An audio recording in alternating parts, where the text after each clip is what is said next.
बात बहुत समय पहले की है। एक किसान को अपनी बुरी आर्थिक स्थिति से हार मानकर गांव के ही एक साहूकार से कर्ज लेना पड़ा।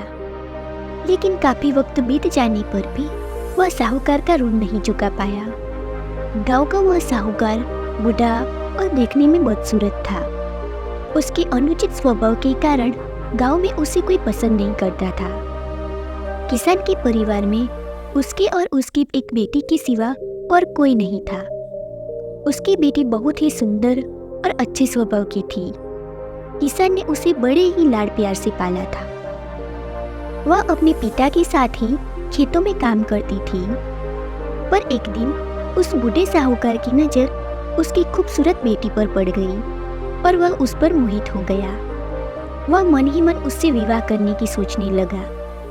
लेकिन उसे पता था कि किसान अपनी बेटी का विवाह उससे कभी नहीं करेगा और उसे यह भी मालूम था कि किसान इस समय ऐसी स्थिति में नहीं है कि उसका कर्ज चुकता कर सके। इन सारी बातों को मन में रखकर वह स्वयं ही एक दिन किसान के खेत की ओर जाने वाले रास्ते पर जा पहुंचा। रास्ता छोटे छोटे कंकड़ और पत्थरों से भरा पड़ा था। वह किसान और उसकी बेटी दोनों वहीं पर थे। उसने किसान से कर्ज के विषय में बात करते हुए उसके सामने एक शर्त रखी।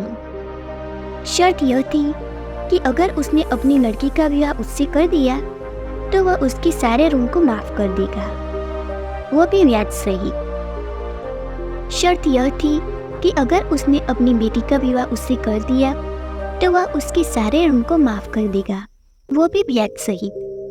साहूकार की इस अजीबोगरीब शर्त से किसान और उसकी बेटी भयभीत हो गई।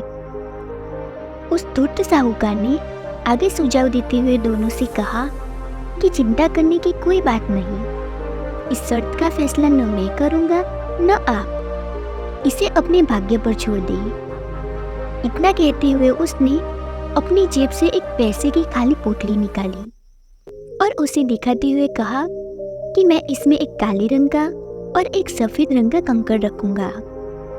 उसके बाद तुम्हारी बेटी को बिना देखे इस पोटली से एक कंकड़ निकालना होगा और यहाँ 3 शर्त रहेगी। पहली शर्त यह है कि अगर उसने काले रंग के कंकड़ को निकाला तब उसे मुझसे विवाह करना होगा और तुम्हारे कर्ज भी माफ कर दिए जाएंगे। दूसरी शर्त यह है कि अगर तुम्हारी बेटी ने सफेद रंग के कंकड़ को निकाला तो इसे मुझसे विवाह नहीं करना होगा और फिर भी कर्ज माफ कर दिए जाएंगे। और तीसरी शर्त यह है कि अगर उसने कंकड़ निकालने से मना कर दिया तो फिर तुम्हें जेल की सलाखों के पीछे जाना होगा। जैसे ही किसान और उसकी बेटी साहूकार की इस शर्त पर आपस में बात करने लगे तभी साहूकार अचानक से कंकड़ को उठाने के लिए नीचे झुका। उसने जैसे ही 2 कंकड़ को उठाया उसी समय किसान की बेटी की नजर उस पर पड़ गई। उसने देखा कि साहूकार ने 2 काले कंकड़ ही पोटली में रख दिए, जबकि नियम के अनुसार होना यह चाहिए था कि वह एक काले रंग का और दूसरा सफेद रंग का कंकड़ खाली पोटली में रखता। खैर, उसके बाद साहूकार ने लड़की को पोटली में से एक कंकड़ निकालने के लिए कहा।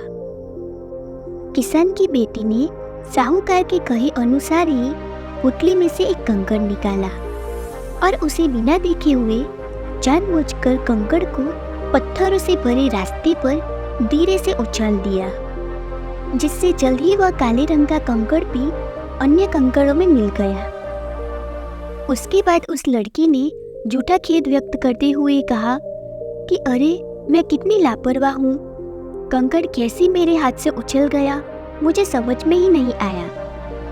साहूकार इस बात से लड़की पर थोड़ा क्रोधित हो गया, लेकिन फिर उस लड़की ने मामला संभालते हुए आगे कहा कि चिंता न करें, अगर आप पोटली खोलकर देखें कि उसमें कौन से रंग का कंकड़ बचा हुआ है तो यह साफ हो जाएगा कि मैंने कौन से रंग का कंकड़ निकाला था, काला या सफेद। हालांकि यह तो निश्चित था कि बचा हुआ कंकड़ काले रंग का ही होगा, क्योंकि जैसे कि आप जानते ही हैं साहूकार ने पोटली में दोनों ही कंकड़ काले ही रखे थे।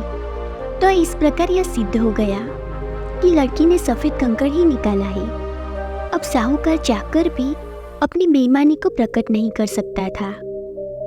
इस तरह उस लड़की ने बड़े ही चालाकी से अपनी विरुद्ध खड़ी परिस्थिति को अपने पक्ष में कर लिया। तो दोस्तों, इस कहानी से मैं आपको इतना ही समझाना चाहती हूँ कि समस्या चाहे कितनी भी जटिल क्यों ना हो, हम उसके बारे में सोचने और उसे सुलझाने के तरीकों को बदलकर उसका समाधान आसानी से निकाल सकते हैं। हारकर बैठ जाने से समाधान का हल कभी नहीं मिलता। तो आपको ये कहानी अच्छी लगी हो तो कमेंट में ज़रूर बताना और वीडियो को लाइक एंड शेयर करना ना भूलें। और ऐसे ही मोटिवेशनल स्टोरी सुनने के लिए हमारे चैनल को सब्सक्राइब करें। धन्यवाद।